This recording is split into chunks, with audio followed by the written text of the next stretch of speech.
Bueno, Arratsaldeon, eta ongi etorri, buenas tardes, bienvenidos a este coloquio que cierra la quinta edición del Festival Corner, quinta edición ya. Ha sido un programa muy intenso que empezó el pasado 26 de mayo, muchos días dedicados a explorar estas relaciones entre cultura y fútbol y bueno, yo creo que tenemos un colofón maravilloso con este diálogo hoy aquí. Por supuesto, muchísimas gracias a Chillida Leku por volver a acoger el cierre del festival en este museo. Es un lujo para Corner que esto ya se esté convirtiendo en una costumbre, en una feliz costumbre, cerrar aquí el festival. Muchísimas gracias a la familia Chillida, en especial a Miquel Chillida, siempre buen aliado de este proyecto, y por supuesto a su directora, a la directora del museo, a Mireia Massagué. Gracias por el apoyo. Y por mi parte, pues quiero dar también las gracias a la Fundación de la Real Sociedad, organizadora de Corner, por contar conmigo para moderar este coloquio, que es un gran placer para mí. Y quiero dar las gracias especialmente al director de la Fundación, a Andoni Iraola, y a Íñigo Díaz de Cerio, responsable de proyectos de la misma. Lo que hoy nos trae aquí es este magnífico libro que tengo en mis manos. Si aún no lo tienen, si aún no lo han leído, corran el lunes a su librería de confianza porque desde luego van a disfrutarlo muchísimo. Es un libro que yo diría que casi puede definirse como platónico en lo que tiene de estar guiado por una especie de eros que conecta todo con todo, que conecta el fútbol con la literatura, la infancia, los amigos o la camiseta de Johan Cruyff, ¿no? Todo está aquí, contado maravillosamente por Carlos Marzal, desde una mirada además autobiográfica, porque como bien dice él, toda literatura auténtica es una literatura de intimidad, y este libro lo escribe él desde su perspectiva personal, y a través de él lo conocemos a él y conocemos muchas cosas que piensa él, no solo sobre el fútbol y sobre la literatura, sino sobre el mundo, ¿no? Tenemos la suerte de tenerle aquí hoy, Carlos, un placer tenerte en este coloquio, tenerte en Corner. Él, como saben, pues es uno de los poetas españoles más importantes de las últimas décadas, con libros de referencia como Metales Nocturnos, con el que ganó el Premio Nacional de la Crítica, el Premio Nacional de Literatura, Ánima Mía, como digo, una referencia inexcusable de la lírica, no solo española, sino en español de los últimos años. Pero es también, como demuestra este libro, o como su estupenda novela El reino de las casualidades, un prosista mayor, fabuloso. Quien se adentre en el libro lo comprobará. Su agudeza, su inteligencia, pero también su mirada llena de humor hace que comprendamos muchas cosas del modo más ameno. Así que gracias por, como te decía, por estar aquí. Es un placer porque la verdad, lo comentábamos antes en la comida, el libro parece casi encargado por el festival, porque es puro Corner, diría yo, ¿no? Porque este festival, más allá de explorar estas relaciones entre fútbol y cultura, al final lo que plantea, si uno se fija en su programa, es al fútbol como un fenómeno que abarca tantas cosas que al final nos lleva siempre a hablar de la vida, ¿no? Y eso es lo que hace Carlos Marzal en este libro. Y nos acompaña pues otro invitado de excepción. Tenemos con nosotros a Esteban Granero, que, como todos saben, echa por tierra etiquetas y tópicos habituales en torno a los futbolistas: persona leída, gran lector, aficionado al ajedrez, columnista sobre literatura en Neutral, experto en inteligencia artificial, fundador y CEO de la empresa Holocip, de inteligencia artificial aplicada al deporte. Todo eso ahora, y antes de eso, un futbolista de enorme clase que dejó pues sobradas muestras de su talento, desde el Castilla al Getafe, al Real Madrid, por supuesto a la Real Sociedad, al Queen's Park Rangers, al Español. Gracias también, Esteban, por estar aquí y conversar en torno a este libro de Carlos Marzal. Y bueno, sin más, pita el inicio del partido. Y la primera pregunta para ti, Carlos, te lo comentaba antes, me parece, conociéndote y leyendo el libro, que este es un libro que era inevitable que escribieras, ¿no? Que era inevitable que al final plasmaras en la escritura y a través de tu literatura esa gran pasión que tienes y esa gran comprensión que tienes del fútbol, ¿no? Bueno, buenas tardes, Iñaki. Muchísimas gracias. Antes de responder a tu pregunta, quiero dar las gracias muy sinceras a la Fundación de la Real Sociedad, a Chillida Leku por acogernos esta tarde y al regalo que se me ha hecho, ¿no? Hay quien dice que la literatura no es útil. Yo creo que la literatura a lo mejor no es utilitarista, pero es muy útil a quienes nos gusta. Bueno, pues nos orienta en el mundo, nos sitúa en un lugar y de vez en cuando nos ofrece regalos como este, ¿no? Gracias a la literatura he podido venir hoy con mi hijo a San Sebastián por primera vez. He podido disfrutar una mañana maravillosa en compañía de gente que nos ha tratado de maravilla. Yo creo que nuestro corazón ya es, después de valencianista, Churiurdin y de San Sebastián y guipuzcoano, ¿no? Entonces, de verdad, muchísimas gracias. Es un regalo poder estar hoy aquí en compañía de Esteban, que es un futbolista que he admirado mucho, con una idea del fútbol que es la que más me interesa a mí. Y bueno, en compañía de tan buenos amigos como digo. Así que muchas gracias. Y respondiendo a lo que me decías, sí, yo creo que la literatura es una tarea autobiográfica. A mí me parece que todo lo que escribe un escritor es autobiográfico.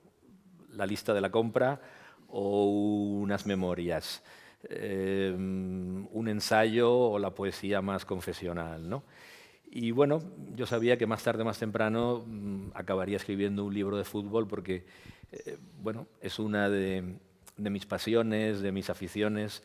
Nunca he sentido que estuviera reñida con mi pasión por el arte, por la literatura.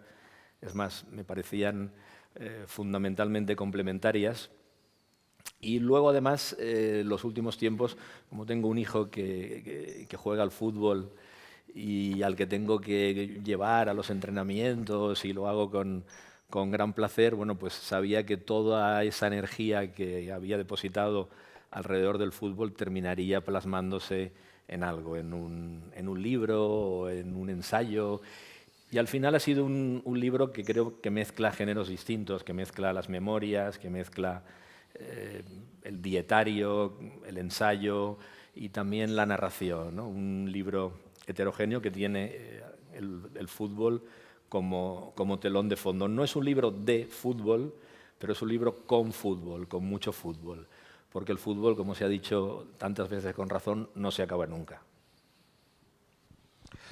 El libro empieza con una afirmación bastante lapidaria y que tiene largo alcance, y es que el fútbol es un asunto demasiado serio para dejarlo en manos de los profesionales del fútbol. Y la literatura también. Y la literatura también, ¿no? Y me gustaría que comentáramos esto un poco, Esteban, por alusiones. ¿Cómo lo ves? ¿Te parece que hay algo de cierto en eso? Tú, como profesional del fútbol, ¿crees que necesita ese complemento para vivirse con plenitud fuera de él? En la introducción bueno, buenas tardes a todos.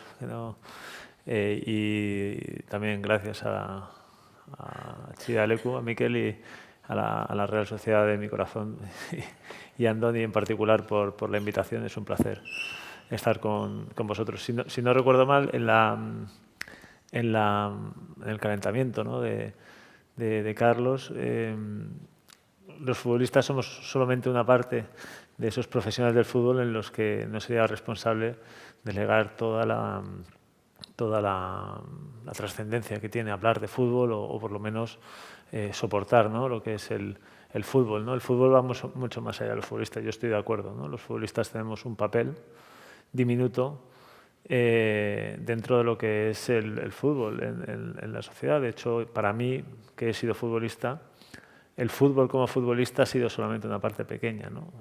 Yo solo he sido futbolista prácticamente cuando he sido profesional, pero he sido mucho más... El fútbol ha estado en mi vida y está, ahora que no soy futbolista, ya ha estado en mi vida desde los 3 o 4 años y tenía una pelota. Por tanto, ese niño que habla de fútbol o que entiende el fútbol probablemente lo entienda igual o mejor que cualquier profesional del fútbol y demás. Cuando decía que no es un libro de fútbol, sino que es un libro con fútbol, el fútbol en este libro es una excusa casi para hablar de formación, de infancia, de sociología, de la vida, como has comentado tú. En realidad, el fútbol es casi esa excusa para explicar muchas cosas mucho más profundas, ¿no? Y es una manera de expresarse. Yo, como futbolista profesional, he sentido cosas dentro de un campo muy importantes, ¿no? Estar en un campo lleno, con la pelota, ¿no? Ganar un trofeo o perder un partido importante, ¿no? Pero esas cosas no tienen muchísima diferencia, de hecho tienen muy poca diferencia, diría que son casi idénticas a las que he vivido teniendo 8 o 9 años jugando con mis amigos en el patio del colegio y ganando ese partido contra los de la clase de al lado o enfrentándote a tirar un penalti en ese momento. Es exactamente lo mismo que tirarlo en la Anoeta, ¿no? En una final, es exactamente lo mismo, ¿no? Por eso ese niño de 8 años que tira el penalti no es un futbolista y probablemente entienda cosas del fútbol que un profesional pues puede entender o no también. Por eso yo estoy de acuerdo con ese calentamiento de Carlos en el libro. Yo estoy completamente de acuerdo con lo que ha dicho Esteban. Me parece además una de las grandes magias del fútbol, ¿no? ¿Por qué, nos preguntamos, por qué es algo tan universal? ¿Por qué es algo que ha apasionado y apasiona a las generaciones y al mundo entero? Pues porque se juega igual en un suburbio de Johannesburgo o en una favela de Brasil o en una ciudad, en un polideportivo riquísimo o en el pasillo de cualquier casa de cualquier familia, ¿no? Yo digo que el gol es un absoluto, se marque, como ha dicho Esteban, en una final de Champions o entre unos amigos o unos hermanos jugando con una pelota de calcetines en el pasillo de casa, ¿no? Esa emoción, esa consumación del fútbol, yo creo que lo vive igual o lo vive tan intensamente el niño como el profesional. Y en definitiva el profesional, yo creo que lo que intenta mantener, y es lo mismo que intentamos mantener todos los espectadores y los apasionados del fútbol, es, bueno, viva nuestra infancia. Aunque un espectador cada vez que va al Reale o va a Mestalla o al campo al que vaya para defender al club de sus amores y para verlo jugar, aunque no lo sepa, está tratando de mantener vivo el niño del que vive todavía el adulto. Habláis de ese calentamiento, es el texto inicial, por así decir, del libro en el que se establecen algunas coordenadas, yo creo que para su lectura muy importantes, donde haces una serie de análisis y afirmaciones que me parecen interesantísimas. Y ahí apuntas algo que a mí me ha parecido siempre muy importante y que en el fondo, pues no sé, alienta bajo un proyecto como el de Corner o que está también en la tertulia futbolera de un bar, ¿no? Y es la necesidad del fútbol de contar con un relato, de tener una mitología. Y dices que eso, con el fútbol como con lo demás, lo procura la literatura y el arte, ¿no? Que hay que, de alguna manera, hablar de ello para construir eso que sostiene o que amplifica el juego o que le da discurso entre las personas, ¿no? Eso que también está en el centro de tu libro, ¿te parece algo esencial, no? Me parece imprescindible. Yo creo que somos criaturas narrativas, en el fondo criaturas literarias. No existen las civilizaciones sin sus mitologías, sin sus relatos sobre el origen, sin sus relatos de tipo espiritual, sin sus religiones, sin algún sustituto de tipo narrativo, ¿no? Y me parece que bueno, cualquier actividad del hombre adquiere su grandeza y su altura cuando va acompañada de la fábula, cuando va acompañada, en definitiva, de la literatura. Y por eso las actividades que más nos gustan necesitan de esa pasión, necesitan el cultivo del relato. Hasta que no se cuenta una cosa, no sucede, ¿no? Hasta que no se comparte con un grupo de amigos, con familiares, con alguien, parece que no ha ocurrido. Yo creo que es consustancial al hombre, ¿no? La literatura no es también un entretenimiento, es un espectáculo, es todo lo que se quiera, pero sobre todo es una intimidad del ser humano. Me parece que es, como digo, algo congénito, ¿no? Necesitamos contar y necesitamos decirlo en voz alta para que parezca que es más real. Tú lo ves también así, ¿no, Esteban? Bueno, es que nos encantan las historias, ¿no? Hay que hacer historias y el espectador pues busca hacer una historia. Es decir, cuando no pasa nada en un campo de fútbol es lo más aburrido del mundo, ¿no? Queremos las remontadas estas, ¿no? Y queremos que el jugador se convierta en el héroe, ¿no? O en el villano, ¿no? El rival en este caso, ¿no? Necesitamos contextualizar de esa manera como espectadores. Y luego el propio actor, el propio protagonista, el futbolista en este caso, se siente también partícipe de una historia, de una novela, quiere ser ese héroe. A mí una cosa que me gusta mucho del libro de Carlos, que explica cómo un jugador, o ya puede ser un chaval o incluso un profesional, demuestra cómo es, se expresa con el fútbol exactamente igual que es, ¿no? El fútbol acaba siendo un espejo, ¿no? Yo no he vivido con muchos futbolistas, compañeros, y yo mismo me he sentido así, ¿no? Y tú ves que el jugador es como juega, realmente es como juega, no dices, no, este jugador es así, pero luego en el campo se transforma y eso también. No. El jugador, lo que tú ves en el campo, luego es un reflejo de lo que él es como persona, ¿no? Por tanto, él intenta ser en el campo lo mejor posible, porque eso demostrará que es lo mejor posible como persona, ¿no? Se sienten personajes literarios de una novela o de una historia, ¿no? de una epopeya, ¿no? Casi por así decirlo, ¿no? La carrera de un jugador es como Aquiles luchando. Sí, un poema épico, ¿no? Sí, es así. Hay un concepto que me parece también clave, que tú esbozas y que creo que merece la pena leer un poquito, plantear con la lectura de unas líneas de tu libro, que es el de el aficionado ilustrado. Vais a permitir que me ponga las gafas un momento. Y dice así Carlos, ¿no? Me gustaría que abundase la figura del aficionado ilustrado, pero resulta difícil.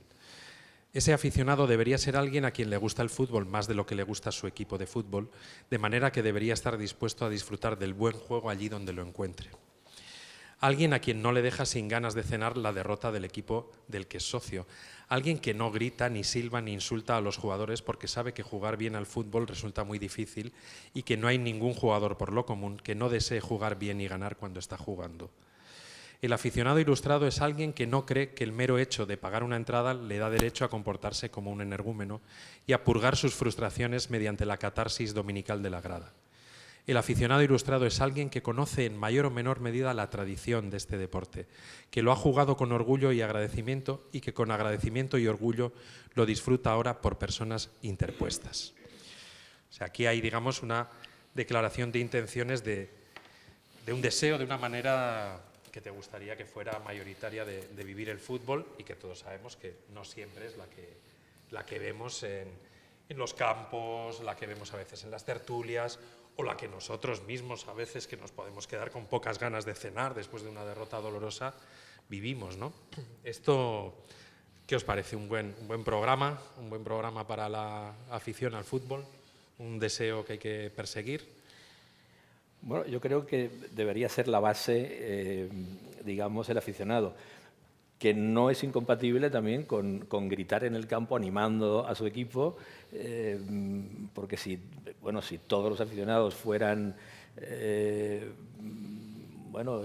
escritores reflexivos, al final los partidos de fútbol serían muy aburridos, ¿no? También hace falta la grada de animación pero bueno, yo creo que se debería atender y que es importante reivindicar la figura del aficionado tranquilo, del aficionado que no sea un fanático, del aficionado que, como digo, conozca la tradición de ese deporte, la historia de su club, la historia del fútbol y que disfrute más del fútbol en general que de simplemente la victoria semanal de su equipo a toda costa, ¿no? Me parece que es una buena filosofía.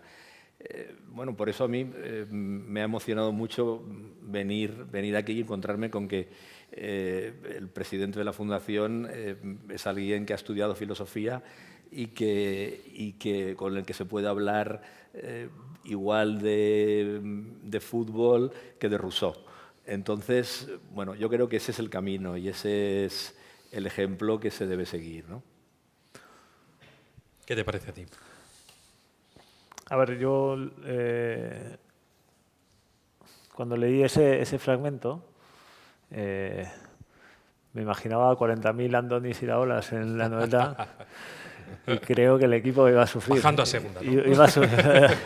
Es que no es incompatible, no es incompatible. Iba a sufrir de lo lindo. El 3 de abril del 2021 pequé. Porque ganamos la final de Copa y ahí fue... Entonces, no me imagino a Andoni silbando al árbitro, por decirlo de alguna manera, ¿no? A ver, yo pienso que sí, el aficionado no está reñido con la pasión, estoy de acuerdo con Carlos y el aficionado debe ser por definición apasionado. Tú no te puedes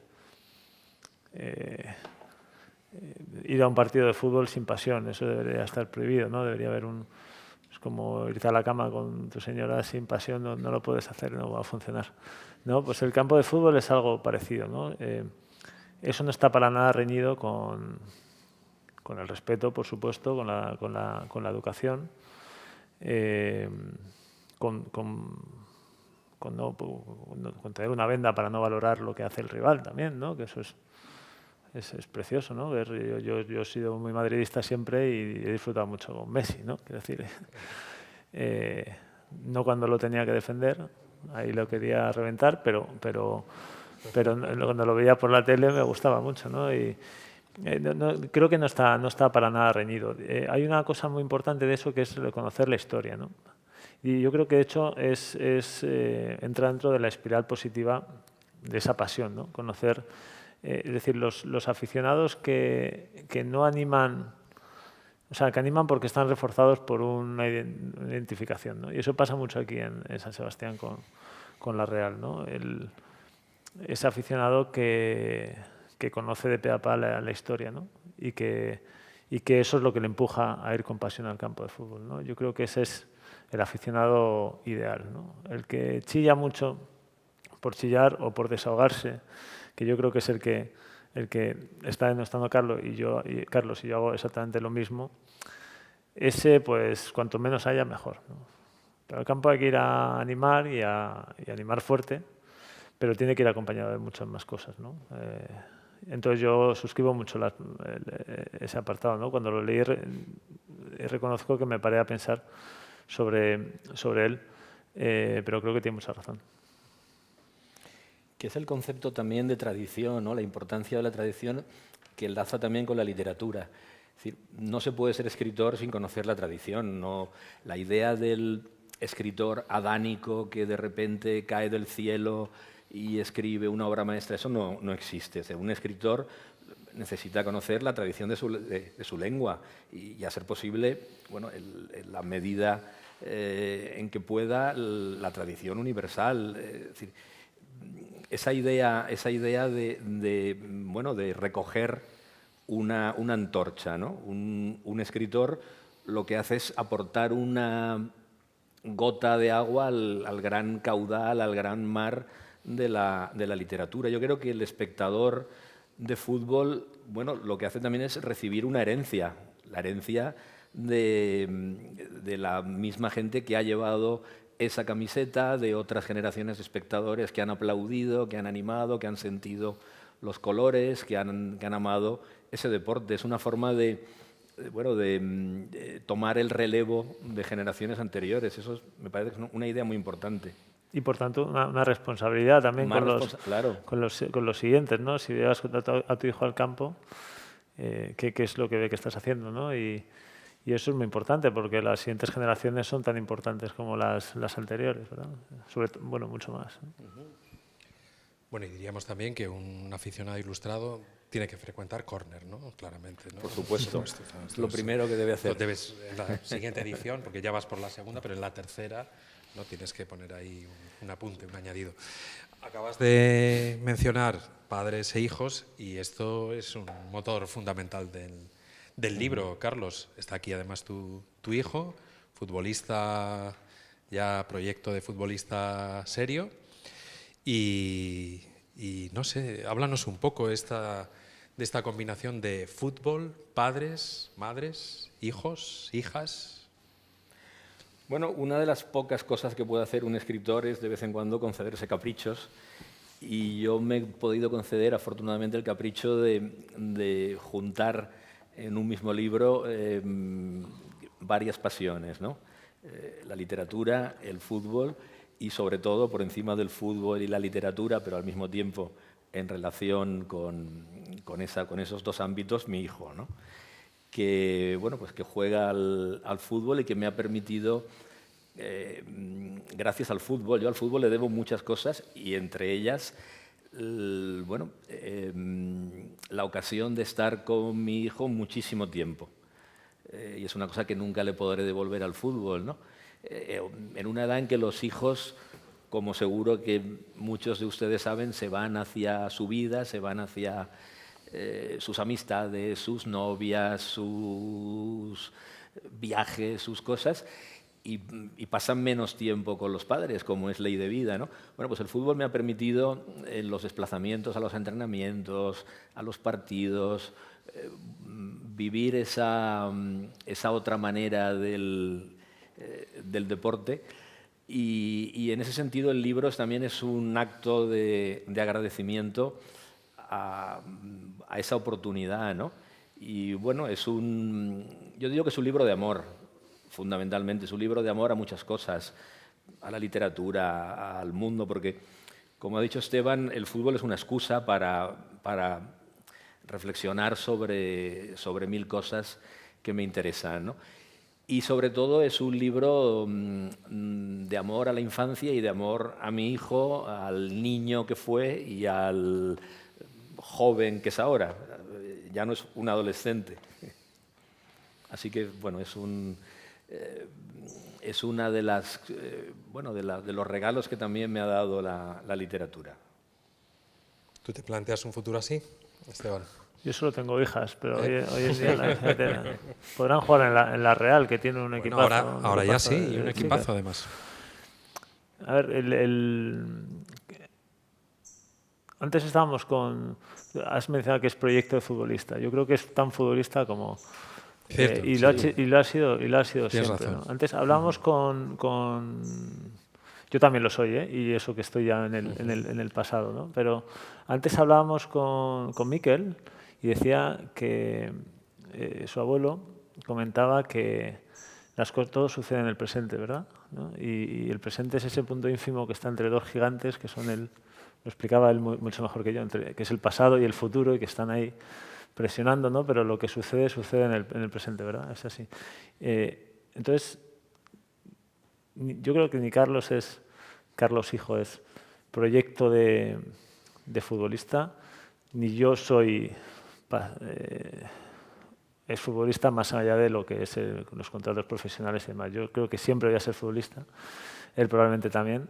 Lo que le hace futbolista es la pasión y permite cosas tan interesantes como lo que comenta Carlos, que es la sincronía con un padre, ¿no? En mi caso con un hermano, ¿no? Son cosas que te regala el fútbol, que no sé si otras cosas lo darán. Mi hija se va a apuntar a gimnasia y otras cosas. No sé si lo hacen como lo hace el fútbol, que el fútbol es muy especial para eso. Hay un montón de anécdotas en el libro de Carlos súper interesantes sobre cómo esas odiseas, ¿no? De acompañar al hijo a los campos y hay una cosa curiosa que cuenta, que es que no le dejan pasar a los padres al entrenamiento de sus hijos, ¿no? Que me parece una tortura. Una crueldad. Bueno, increíble. Eso, bueno, y en mi caso, en aquella época era en el Valencia, yo estaba cerca de Valencia, pero con mi hijo jugaba gente que venía de Albacete o que venía de La Nucía en Alicante, que tenía que hacer 2 horas de viaje de ida y 2 horas de viaje de vuelta, y los padres no podían ver los entrenamientos, ¿no? Yo jamás lo entendí, protesté en la medida en que me dejaban contra esa medida, y era una cosa absurda, y me pareció una falta de respeto hacia los padres y hacia el sacrificio que hacían los padres, ¿no? Los padres del fútbol tenemos muy mala fama, pero yo quiero romper una lanza por los padres del fútbol, porque como me parece que sucede también en el resto del mundo y en el resto, digamos, del universo del fútbol, que bueno, siempre tiene más eco el que chilla que el que calla, pero bueno, la verdad es que por un espectador o por 10 espectadores descerebrados que hay 10.000 que no lo son, ¿no? Bueno, pues lo mismo, yo creo que por un padre que constituye un mal ejemplo para sus hijos, para los compañeros de sus hijos y para el fútbol, hay 1.000 que constituyen un ejemplo de sacrificio, de constancia, de amor a sus hijos. Yo he visto hacer cosas muy, muy extrañas para algunos en este universo, ¿no? del fútbol formativo, del fútbol base, ¿no? Cuéntanos algo, cuéntanos bueno, algo. pues por ejemplo eso, gente que hace 300 kilómetros 4 veces por semana o 5 veces por semana para llevar a su hijo a jugar al fútbol, no pudiendo ver más que los partidos que juega los domingos, ¿no? Sin poder contemplar los entrenamientos. Y yo creo que ese tipo de cosas deberían de hacernos reflexionar a todos y deberían de hacer reflexionar también al papel de los padres, de las familias, sobre el hecho del fútbol base. Los padres están muy mal, tienen muy mala fama porque en las noticias te sale cuando se dan engorrazos unos cuantos, pero nunca te sale una noticia. Oye, qué gran comportamiento han tenido estos padres de los infantiles de la Real, ¿no? Que fíjate que han estado todos comportándose muy bien. Yo creo que hay cosas absolutamente heroicas en los padres de los chavales que juegan al fútbol. Yo, en mi caso, ha sido mi madre la que me ha permitido que yo sea futbolista, pues entre otras cosas llevándome pues toda la vida a entrenar y bueno, dejando de hacer tantísimas cosas que podía haber estado haciendo por el hecho de que yo podía tener esa ilusión porque no es otra cosa que una ilusión, no es ni siquiera una posibilidad. Siempre digo que es una imposibilidad, pero hay pocas cosas tan heroicas como una madre yendo todas las tardes a sentarse en una piedra, a esperar a su hijo, a fumarse 27 cigarrillos, a estar nerviosa, a morderse la lengua y a sufrir, ¿no? Porque, bueno, también puedes llegar ahí que tu hijo lo haga mal o que tu hijo llegue el partido y no salga al campo, que tu hijo lo pague contigo, que lo pase mal, que sufra. Tiene que ser durísimo, ¿no? Yo todavía no he llegado a esa época, pero sí uno cuando tiene la edad de Carlos Junior no es consciente, ¿no? Pero cuando se vuelve padre, mira para arriba a los suyos y dice, oye, esto sí que es absolutamente heroico, ¿no? Sí, sí. ¿Tu hijo te lo agradece? Bien. Carlos? Bien, La sabes, verdad ¿no? es que Todo lo está que es. mal que lo diga yo, pero tengo un hijo que es una gran persona, que es muy, muy buen chico y por supuesto que me lo agradece y me lo recuerda, sí, sí. Hemos podido ver que es así, gran chico, sí. Oye, Carlos, cambiando un poco de tercio, ¿qué pasa con Johan Cruyff? ¿Qué pasa con Johan Cruyff? Bueno, todos necesitamos héroes. Antes hablaba Esteban de la épica. Yo creo que parte de la épica se ha refugiado en la literatura, en el cine, en el fútbol. Necesitamos héroes, ¿no? Y uno de mis héroes de infancia, sin duda, era Johan Cruyff, ¿no? Para mí, que no soy culé, pero tampoco soy anticulé, cosa que es muy frecuente en Valencia. Es que eres un aficionado ilustrado, ya lo has dicho. Bueno, antes. procuro serlo, procuro por ser un supuesto. aficionado por lo menos que no fundamentalista, ¿no? Bueno, pues para mí significó un deslumbramiento, ¿no? Era la llegada a España de ese fútbol holandés que nos dejó a todos con la boca abierta, del fútbol total, de aquella naranja mecánica y además un personaje sorprendente, ¿no? A mí me han gustado mucho las memorias de Cruyff, no sé quién las habrá escrito, aunque conociendo al personaje seguro que intervino mucho porque cuentan que incluso le gustaba tanto el control de todo lo que había alrededor del fútbol que llegaba a entrar en los quirófanos durante las operaciones de las lesiones de sus jugadores. Estaba tan obsesionado con tenerlo todo bajo su control que hacía cosas esas, ¿no? Bueno, entonces para mí, como digo, fue un ídolo y lo sigo manteniendo en un altar, ¿no? ¿Quién es tu Cruyff, Esteban? No, Cruyff iba a decir que para mí es un villano. Un villano. Es el principal artífice de que la persona que me ha hecho correr más kilómetros, porque ha influido no solamente en el Barcelona, ¿no? que nos hizo pasarlo tan mal durante tantas veces, sino en tantos otros equipos que aprendiendo de Cruyff han hecho correr a sus rivales, ¿no? Y yo cuando estaban esos rivales en el centro del campo y te empezaban a mover la pelota al estilo de Cruyff, pues lo pasabas muy mal. También yo me he beneficiado. Nosotros hemos tenido en la Real Eusebio, que es discípulo absoluto de Cruyff, además era su auténtico héroe. Y hemos utilizado esas armas para hacer daño también a los rivales y nos lo hemos pasado muy bien. La verdad es que Cruyff es un personaje cuya influencia en el mundo del fútbol probablemente ha sido la mayor en cuanto a todos los conceptos del juego, ¿no? Porque no ha influido solamente en la gente como otros héroes, como por ejemplo el mío, que es Maradona, ¿no? Ha tenido una influencia muy grande en la gente, ¿no? Pero Cruyff ha tenido una influencia muy grande en el juego en general, ha cambiado la manera de ver el fútbol, ¿no?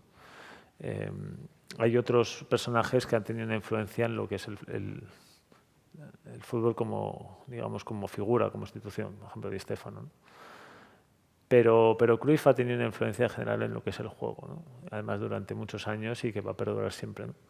Ha tocado esa tecla fundamental, por tanto, pues sí, yo ya te digo, he sufrido mucho, también me he beneficiado mucho y mi héroe era Maradona, pero porque la influencia que tenía en la gente, ¿no? Era ese puso boca abajo a la sociedad, ¿no? Era capaz de hacer, si hablábamos de las epopeyas o de los más épicos, ¿no? de antes, ese era un héroe que hacía cosas tan trascendentales como destruir a Inglaterra en un mundial, metiendo un gol con la mano y metiendo el otro gol, pues regateándose a todo el equipo con el mejor gol de la historia, 4 años después de las Malvinas, ¿no? Y quiero decir, eso no se puede escribir un guión sobre eso y que suceda. Es algo que es tan espectacular que lo haga solamente una persona, ¿no? Tiene un peso grandísimo, ¿no? En la historia. Y que marca también bueno, la mente de una sociedad. Si habéis visto la última película de Sorrentino, La mano de Dios. La mano de Dios. Bueno, que está al fondo de toda la película, está el fútbol también y está sobre todo la figura de Maradona. Y bueno, y que es bueno, un antes y un después en la vida de, por ejemplo, los napolitanos. Pero lo has dicho muy bien, ¿no? Cruyff, influencia en el juego y en la afición de los equipos que él ha podido entrenar o que ha podido defender. y Maradona a la gente, ¿no? Es una distinción importante. Hablas en el libro, Carlos, en unos términos que igual no son los más habituales del fútbol y el dinero, que por lo general en la conversación cotidiana el apunte suele ser: es una barbaridad lo que se paga por este jugador, es increíble que el fútbol mueva estas montañas de dinero, es decir, es algo obsceno, es decir, es algo que está mal, ¿no? De alguna manera late. Pero tú, que desde luego estoy seguro de que también tienes una perspectiva de equidad social, ¿no? Que no está reñida con lo que afirmas, vienes a decir que las cosas valen lo que valen, ¿no?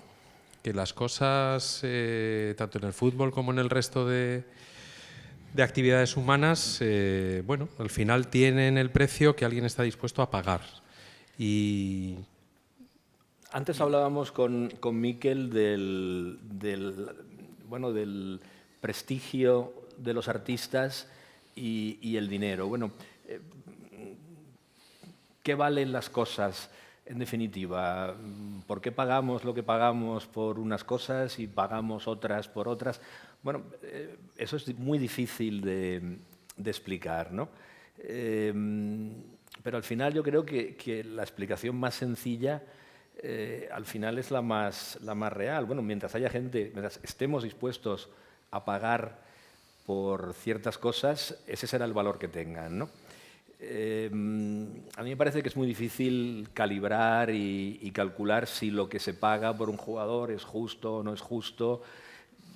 Esos creo que no son los términos que se deben manejar, ¿no? Porque la repercusión general, es decir, lo que pagó el Nápoles por Maradona, que parecía una cantidad estratosférica en aquel tiempo y tal, bueno, pues estoy seguro de que lo que Maradona generó en la ciudad, y no hablo solo de economía, sino de pasión, de satisfacción. ¿Cómo se puede valorar el entusiasmo que genera determinado futbolista a toda una población y que hace que uno vaya contento los sábados o los domingos a ver ese equipo y que salga del campo contento para el resto de la semana? Eso no se puede medir, ¿no? Es inmensurable. Otra cosa es que me disguste el modelo, digamos, desaforado del fútbol como la extremosidad del capitalismo que se está imponiendo, ¿no? En determinados clubes que todos tenemos en la cabeza, que tienen detrás un Estado, que tienen detrás, parece, todo el dinero del mundo, y que me parece que están corrompiendo también buena parte de la esencia del fútbol que más nos gusta a los que nos gusta el fútbol. Aunque también es cierto que esos equipos logran un grado de profesionalismo y logran juntar a jugadores extraordinarios que también nos gusta ver. Pero bueno, yo creo que el modelo de fútbol futuro tendrá que ser un modelo mucho más modesto y un modelo mucho más de cantera y un modelo que tienda más a esa idea romántica del fútbol, digamos, de espíritu infantil, ¿no? Más la Real y menos el Valencia. El Valencia, ¿no? El Valencia. No, es que el Valencia es un... estoy de acuerdo y luego encima nos roban los jugadores, ¿no? Ahora habéis visto que para los madridistas hemos estado cerca de traer a un jugador y nos lo han quitado en el último momento. Pero además, un apunte que podría hacer es que yo me he enfrentado siempre a esa batalla, ¿no? de que los futbolistas ganamos mucho dinero, demasiado dinero. Nunca discuto porque digo, bueno, tienes razón, ¿no? O sea, quiero decir, yo siempre puedo decir, oye, no te voy a quitar la razón porque probablemente la tengas, ¿no? Pero siempre hago incidencia en cuál es la dificultad, ¿no? de ser futbolista profesional y llegar a ganar ese dinero, ¿no? Es decir, la meritocracia para llegar a ser futbolista de primera división en España es mucho más, la dimensión es mucho más grande de lo que la gente se piensa, ¿no? ¿Quién entra en la carrera por ser jugador de la Real, ¿no? Los 23 que hay en la plantilla ahora de la Real, ¿cuántos han entrado en la carrera para un día estar para en este momento estar en ese lugar, ¿no? Y te das cuenta que todos los niños del mundo, casi todos, ¿no?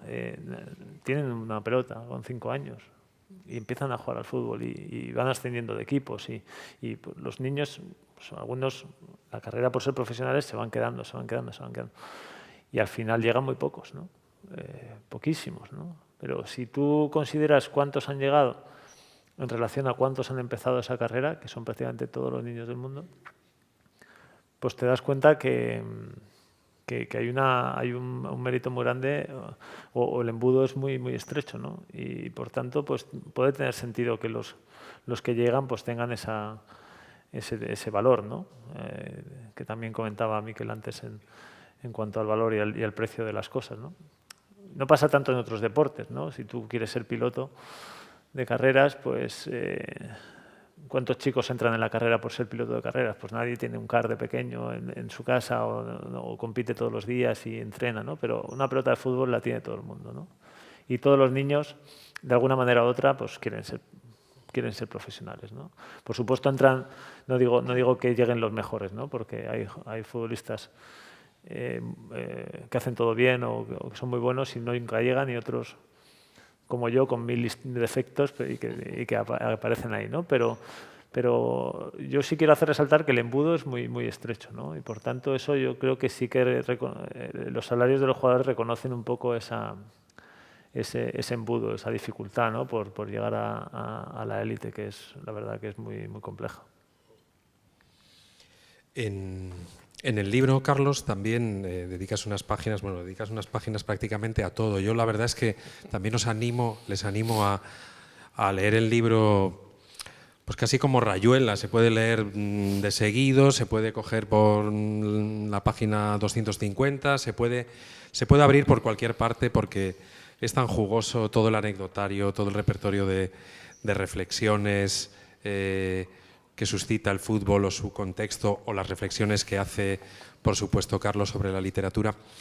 Pero también dedicas unas páginas a algo que refleja Corner, ¿no? O de lo que Corner es reflejo, ¿no? Y es que parece que se han roto unos ciertos prejuicios, unos tabúes en la consideración del fútbol como un tema debatible, analizable, desde la intelectualidad, desde escritores, poetas como tú, artistas, cineastas, algo que pudo no ser así desde los años 60 hasta los 90, una cierta displicencia, ¿no?, de la intelectualidad hacia el fútbol, tal vez una pasión privada pero no confesada, ¿no?, en los cenáculos ni a la hora de hablar de cosas serias.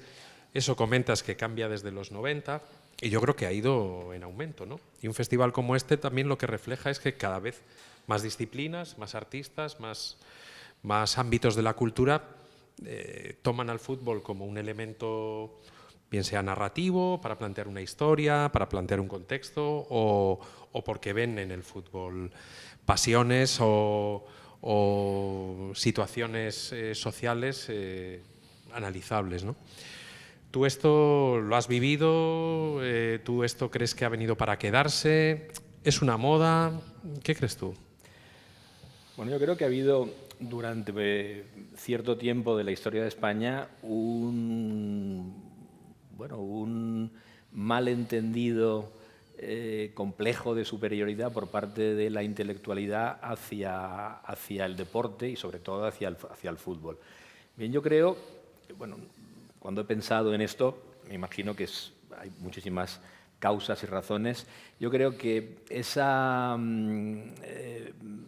mirada por encima del hombro que algunos intelectuales, han tenido hacia el fútbol durante muchos años, se debe, en primer lugar, a que es gente que nunca lo ha practicado, que nunca ha jugado al fútbol en la infancia. Yo creo que nadie que haya jugado al fútbol en el patio del colegio, en la calle, puede hablar luego en el futuro mal del fútbol.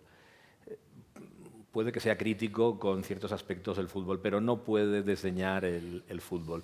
Luego me da la impresión de que también hay un cierto miedo al cuerpo por parte de sectores del universo intelectual, que siempre también, y me parece un prejuicio, han valorado de una forma superior el ejercicio intelectual, el ejercicio psíquico, por así decir, en comparación con el físico, cuando en realidad yo creo que no hay ninguna diferencia. Lo físico es psíquico y lo psíquico es físico, ¿no? Y luego además están las concretas circunstancias históricas, ¿no? De una forma absurda, se ha asociado el fútbol al franquismo, que es una simplificación, por no decir una simpleza, porque el fútbol estuvo antes, estuvo durante y está afortunadamente después. Como he dicho, el fútbol no se acaba nunca y no pertenece a nadie, pertenece a todo aquel que quiera disfrutarlo, que quiera jugarlo, que quiera pensarlo. Y durante un tiempo, sí, había sobre todo por parte de la izquierda un horror al fútbol o una condena como anatema del fútbol y en general del deporte. Yo tengo amigos del mundo de la literatura, por ejemplo, un poeta, Genaro Talens, un poeta de una generación mayor, que fue campeón universitario de 100 metros lisos y era una promesa muy importante del mundo del atletismo. Me dijo, yo me dejé el atletismo por la política, porque él empezó a estar en la universidad, era un estudiante y luego un profesor de izquierdas, y se lo dejó por eso. Dice, y es de lo que más me he arrepentido en toda mi vida, ¿no? Si pudiera volver atrás, es lo que nunca jamás haría. Bueno, yo creo que eso indica un cierto clima que afortunadamente ha desaparecido. Hoy en día yo creo que nadie siente vergüenza por declarar su pasión deportiva, pero sí que yo observo en el mundo de la literatura que a veces el fútbol se observa como un tema menor, como un tema anecdótico, como un capricho de la privacidad de cada cual. Y yo creo que están muy equivocados. Yo creo que es un tema en donde está depositada una cantidad tal de pasión, de energía mental, psíquica, que me parece un tema literario magnífico, ¿no? Porque la literatura en definitiva habla del corazón humano, ¿no? Y me parece que el fútbol reúne esas características. ¿A ti, Esteban, te ha podido pasar un poco a la inversa desde dentro del fútbol? Es decir, el prejuicio inverso de, mira, este futbolista, este tío es muy leído, este tío tiene otras aficiones, no juega tanto a la Play como nosotros, igual lo jugabas, pero ¿tú cómo ves esa especie de dialéctica, intelectualidad, cultura, fútbol, desde tu posición? Tú me has introducido un poco así, ¿no? Y lo he vivido toda mi vida, pero no es del todo cierto. Es decir, yo creo que lo que genera rechazo para la intelectualidad, llamémoslo así, con el fútbol es lo que vende el fútbol muchas veces, ¿no? Tú ves la entrevista después del partido a la estrella del que ha metido los 3 goles y las 3 tonterías que normalmente dice, ¿no? Carentes de cualquier fondo, de cualquier... O ves la tertulia de la noche, que es, ¿no?, todo menos algo interesante, y dices, el intelectual dice, yo no quiero tener nada que ver con eso, por favor, ¿no? Pero bueno, ahí ¿quién tiene la culpa, no? Muchas veces es también el foco, ¿no? Es decir, ¿qué mostramos del fútbol? Mostramos lo que el intelectual rechaza, y es que es normal, yo también lo rechazo y no soy un intelectual, Dios me libre, ¿no? Pero y luego la parte del futbolista, que es a lo que vamos, a tu pregunta. Nosotros tenemos un estereotipo en general. Yo en particular tengo otro, ¿no? Pero el futbolista en general tiene un estereotipo que en parte nos hemos ganado ahí a la fuerza, ¿no? A la fuerza de hacer declaraciones pues vacías, pero muchas veces Eso es un escenario de protección contra el increíble y aniquilador foco mediático que tenemos encima, ¿no? O sea, un derrape de un futbolista en esa entrevista le puede costar su carrera y seguro que le va a costar muchos disgustos a corto plazo también, ¿no? Entonces, yo creo que el futbolista se protege encapsulándose en una identidad de aparente simpleza y de aparente vacío, que no siempre, o no muchas veces, es la real, ¿vale? Yo mismo he puesto el play en muchas entrevistas y he dicho las 4 tonterías que tenía que decir para escaparme de cualquier problema, ¿no? Y en otras, pues no ha sido así. Yo conozco muchísimos futbolistas, artistas, muchísimos futbolistas muy leídos, mucho más leídos que yo, mucho más cultos que yo, que cualquiera. Sin embargo, bueno, yo he asomado un poco más la cabeza por ahí y me he llevado la etiqueta, ¿no? Pero no siempre es así. Ojalá...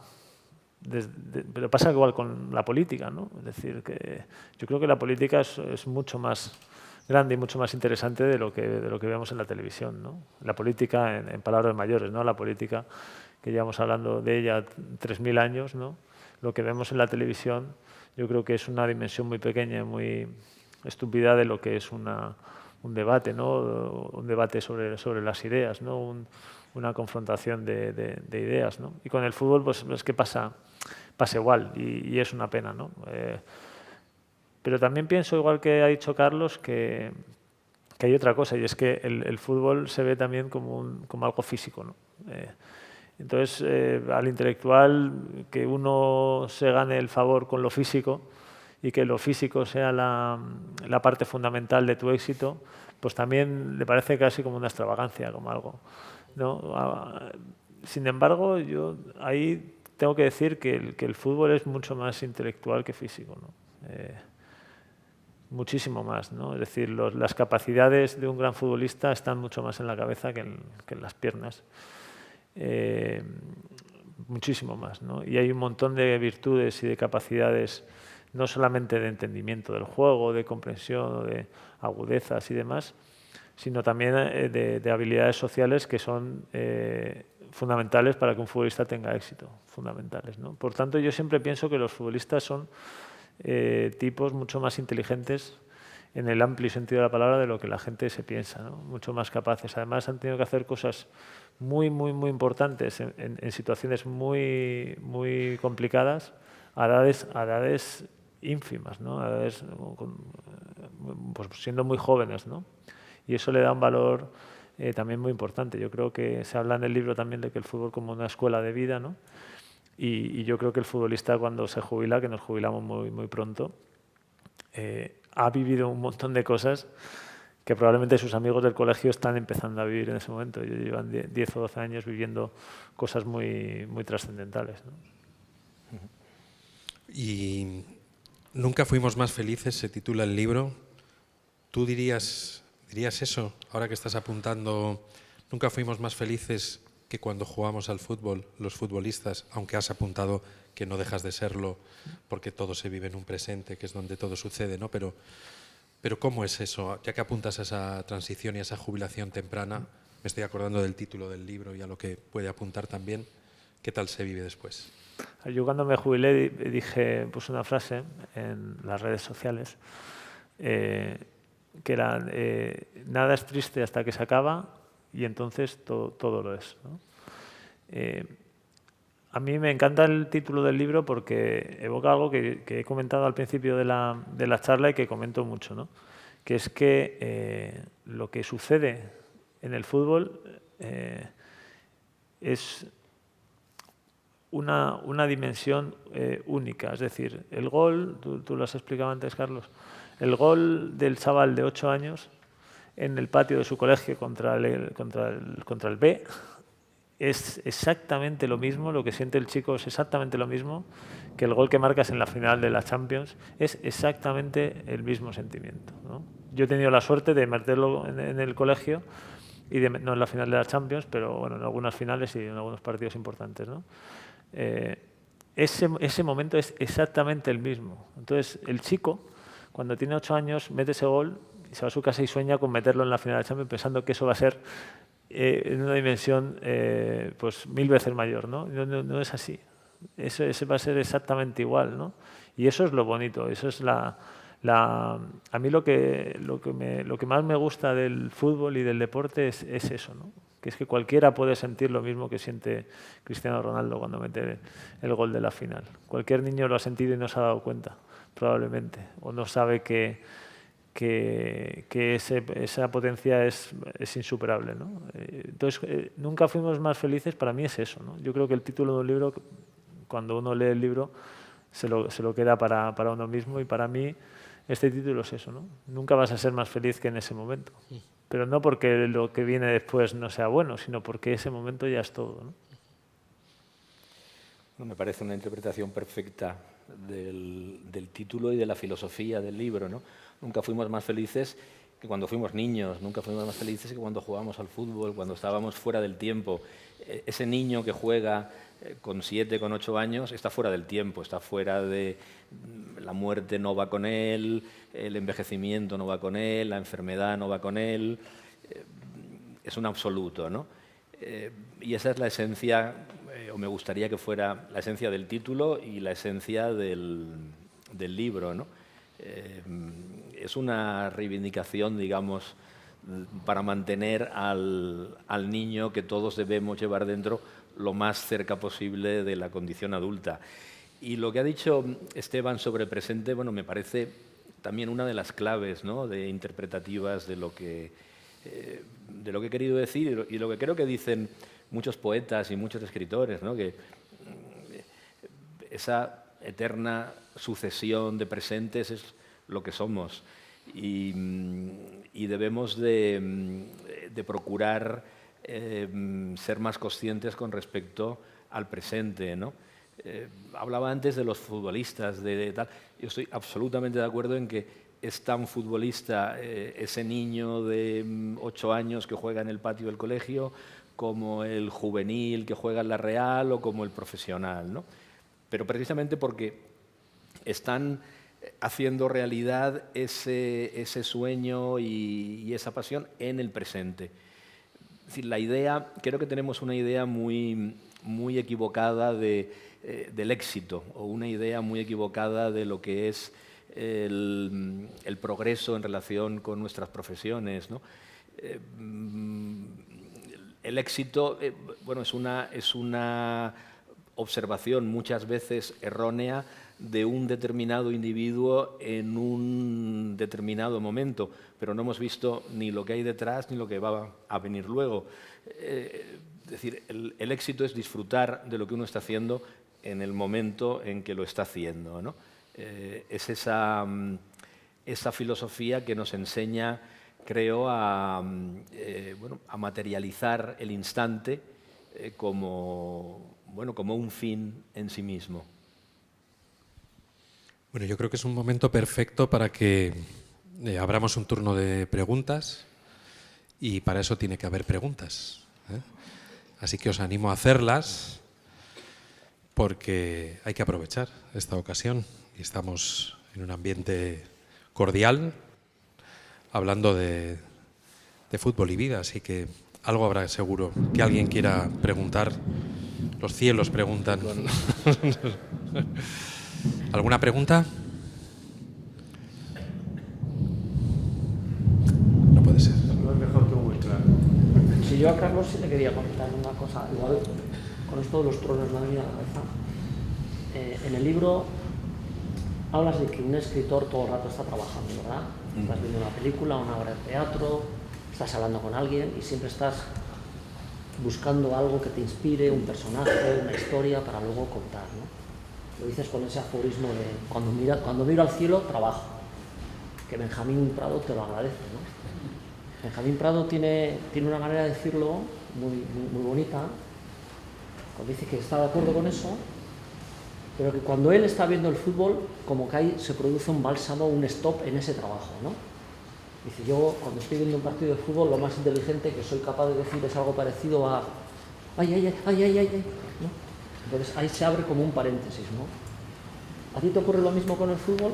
¿En el fútbol abres un paréntesis o en el fútbol también estás buscando algo que te dé un vector, un algo para la creación? Bueno, cuando voy al fútbol o cuando veo fútbol, procuro no verlo desde un punto de vista literario, ¿no? La idea esa del escritor que va a un concierto o va a una obra de teatro a inspirarse, me parece un poco absurda, ¿no? Al teatro se va a disfrutar de la obra, al concierto se va a gozar de la música y al fútbol se va a disfrutar del juego, animar y a emocionarse, ¿no? Pero es verdad que un escritor no descansa nunca, en un sentido relativo, sin exageraciones, sin ponernos estupendos, pero es verdad que todo lo que le sucede, la gente que conoce, las cosas que oye, lo que lee, lo que ve, lo que come, todo eso más tarde, más temprano pasa a la literatura. Desde ese punto de vista, bueno, yo creo que también uno va al fútbol dejándose empapar de todo lo que ocurre alrededor.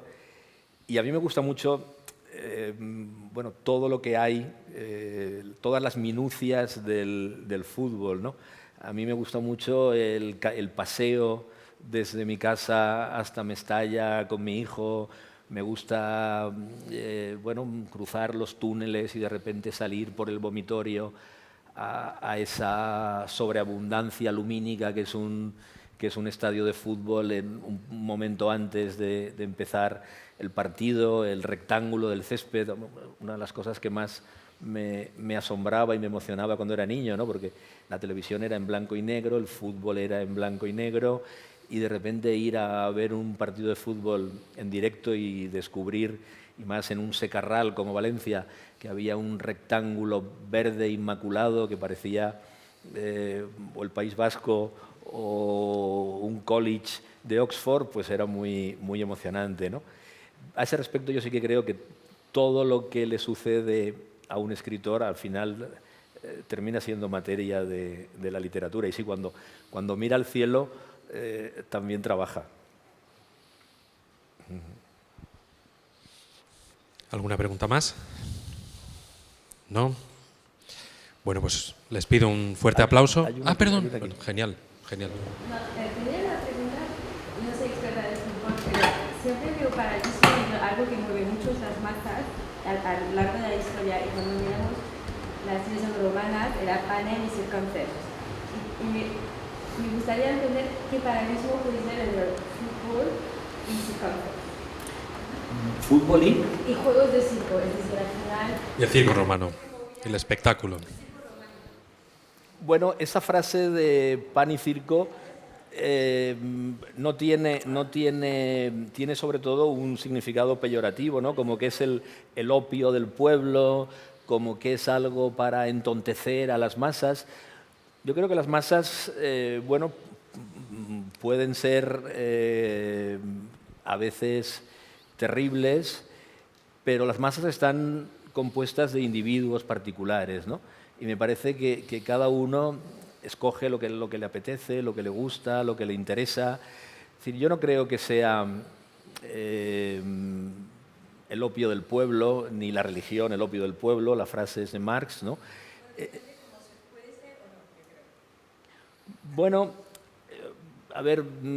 Yo creo que cada uno se deja atrapar por lo que le interesa. Yo creo en que los individuos son lo suficientemente inteligentes como para, si no quieren ir al fútbol, no ir, apagar la televisión y abrir un libro, o cerrar un libro y encender la televisión.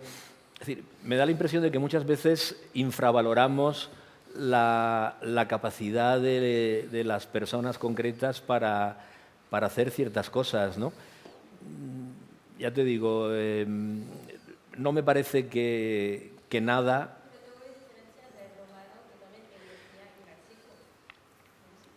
Bueno, sí, por supuesto, y me parece que el Coliseo moderno es el estadio de fútbol, ¿no? Pero en el mejor de los sentidos. pero me parece que es, digamos, en el mejor de los sentidos, ¿no? Salvando todas las distancias históricas, culturales que existan. Ajá. Pero sí que es verdad que hay una cierta similitud, ¿no?, entre el gran espectáculo de masas que ha existido y que existirá siempre, ¿no? Lo popular que tiene muchas veces muy mala fama, yo creo que es algo muy importante, ¿no? Por parte de los intelectuales muchas veces hay un desprecio hacia lo popular, hacia lo que gusta a mucha gente, ¿no? El escritor de éxito es un mal escritor. No, hay escritores de éxito extraordinarios y hay escritores de culto que son malísimos y son insoportables, ¿no? Entonces, yo creo que todo hay que pararse a analizarlo y verlo y ver qué hay detrás de ello. Y si es el opio del pueblo, pues lo que no hay que infravalorar es el opio en sí, ¿no? Que puede llegar a ser maravilloso, ¿no? Claro que sí. Se necesita, todos necesitamos una cierta forma de evasión y al mismo tiempo de intensificación de nuestras aficiones y de los placeres, ¿no? Sin duda. Bueno, placer ha sido escucharos, de verdad que gracias a los dos, gracias por este libro, voy a volver a decirlo, no se lo pierdan, lo disfrutarán muchísimo y un fuerte aplauso para nuestros invitados.